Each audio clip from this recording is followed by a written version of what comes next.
Okay, today we're making a classic ultra smooth creme brulee. It has a silky vanilla custard that is surprisingly easy to make and a crisp caramelized sugar topping that cracks perfectly every time. So to start off, you want to preheat your oven to 160°C or 320°F conventional and place 4 3.5-inch or 6-ounce ramekins into a deep baking dish and set that aside for now. Next, we're going to heat the cream. So you want to place a small saucepan over a medium heat and add 600 grams or 2.5 cups of heavy cream, an 1/8 of a teaspoon of salt, and 2 teaspoons of vanilla. If you're using a vanilla pod instead, then you want to split it, scrape out the seeds, and add both the seeds and pod to the cream.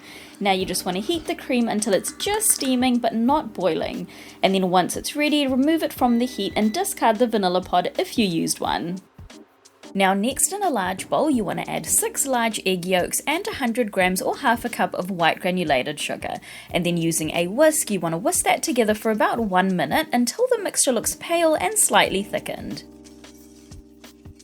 Now next we're going to temper the eggs. So you want to slowly pour the warm cream into the egg yolk mixture a little at a time, whisking constantly as you go. This helps gently warm the eggs so that they don't scramble. You also want to make sure that you're whisking gently, and you want to stop whisking once the last of the cream is poured in and incorporated, because we don't want to incorporate too many air bubbles into the mixture. Now once that's done, you want to strain the custard mixture through a sieve into a jug to remove any air bubbles or bits of cooked eggs, which will give you a smoother final custard.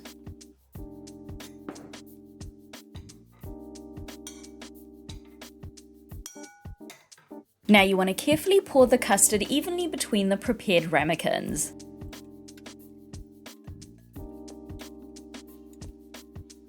Now once that's done, you want to place the baking dish into the oven and then carefully pour hot water into the dish so that it comes up about halfway up the sides of the ramekins.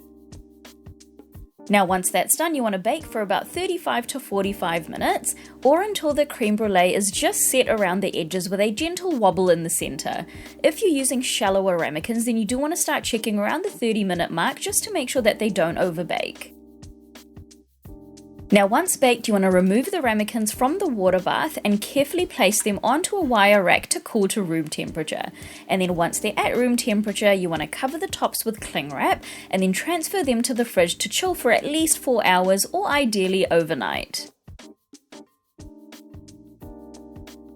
Now once the creme brulee is ready to serve, you want to sprinkle about 1 to 1.5 teaspoons of white granulated sugar evenly over the tops of each creme brulee, and then you want to use a kitchen torch to melt and caramelize the sugar until it's golden and crisp, and then let it sit for a minute just so that it has a bit of time to harden up. Now once the sugar topping is set, the creme brulee is ready to serve.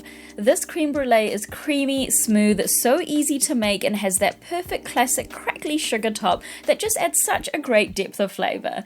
So that is it for today, guys. If you do decide to give this recipe a go, then please do leave a review on our blog. It really helps our content out here at Cakes by MK, and I'll see you in the next video.